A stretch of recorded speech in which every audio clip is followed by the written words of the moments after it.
নমস্কাৰ বন্ধু বান্ধৱীসকল, এই মুহূৰ্তত আপোনালোকলৈ লৈ আহিছোঁ এটি গুৰুত্বপূৰ্ণ ভিডিঅ'। অৰুণোদয় আঁচনিৰ বাবে যথেষ্ট গুৰুত্বপূৰ্ণ এটি খবৰ লৈ আহিছোঁ।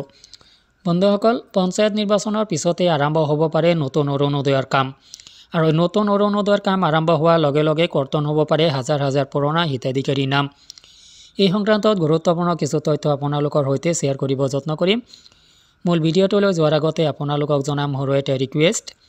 এনেধৰণৰ ভিডিঅ'বোৰ নিতৌ পাবলৈ চেনেলটোলৈ নতুন আহিলে চেনেলটো ছাবস্ক্ৰাইব কৰি ল'ব। লগতে ভিডিঅ'টো যদি ফেচবুকত চাইছে পেজটো অৱশ্যেই ফ'ল' দিব, ভিডিঅ'টো বন্ধু বান্ধৱীলৈ শ্বেয়াৰ কৰি দিব।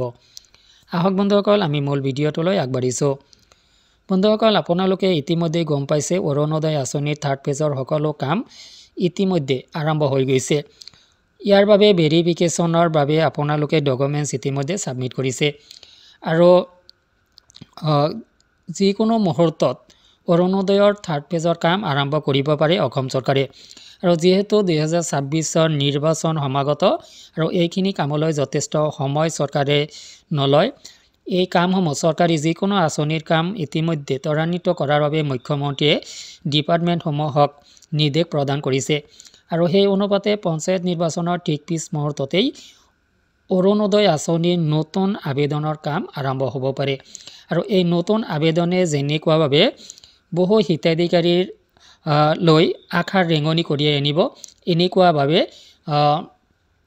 আশাহত হ'ব বহু পুৰণা হিতাধিকাৰীৰ।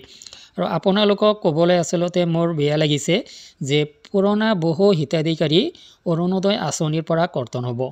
যিসকল অৰুণোদয় আঁচনিৰ বাবে বৰ্তমানে যি ক্ৰাইটেৰিয়া বান্ধি দিছে, সেই ক্ৰাইটেৰিয়াত টিকি থাকিব নোৱাৰিব, সেইসকল হিতাধিকাৰী অৱশ্যে অৰুণোদয় আঁচনিৰ পৰা কৰ্তন হ'ব। আৰু সেই অনুপাতে অৰুণোদয় আঁচনিৰ পৰা হাজাৰ হাজাৰ হিতাধিকাৰী কৰ্তন হ'ব, যাৰ কাৰণে পুৰণা হিতাধিকাৰীসকলৰ কাৰণে যথেষ্ট এটা বেয়া খবৰ হ'ব এইটো যে যেতিয়ালৈকে অৰুণোদয় আঁচনিৰ থাৰ্ড ফেজৰ কাম পৰিপূৰ্ণ নহয় তেতিয়ালৈকে তেওঁলোকে অৰুণোদয় আঁচনিৰ ধন পাই থাকিব বা পাই আছিলে।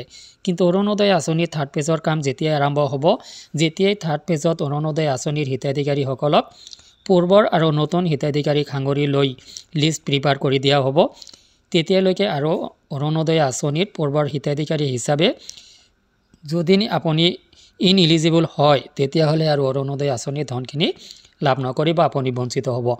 তো এনেকুৱাভাৱে হাজাৰ হাজাৰ হিতাধিকাৰী কৰ্তন হ'ব, যিসকল অৰুণোদয় আঁচনিৰ থাৰ্ড ফেজৰ যি নতুন নিয়ম, এই নতুন নিয়মত বাহাল থাকিব নোৱাৰিব। তো বন্ধুসকল, যিকেই নহওক চৰকাৰৰ কথা, চৰকাৰৰ কাম চৰকাৰে কৰিবই। যদি আপুনি ইনএলিজিবল হয়, আপোনাক অৰুণোদয় আঁচনিৰ পৰা কৰ্তন কৰি দিয়া হ'ব। ইয়াত আক্ষেপ কৰিব লগা বা ক'ব লগা একো নাই।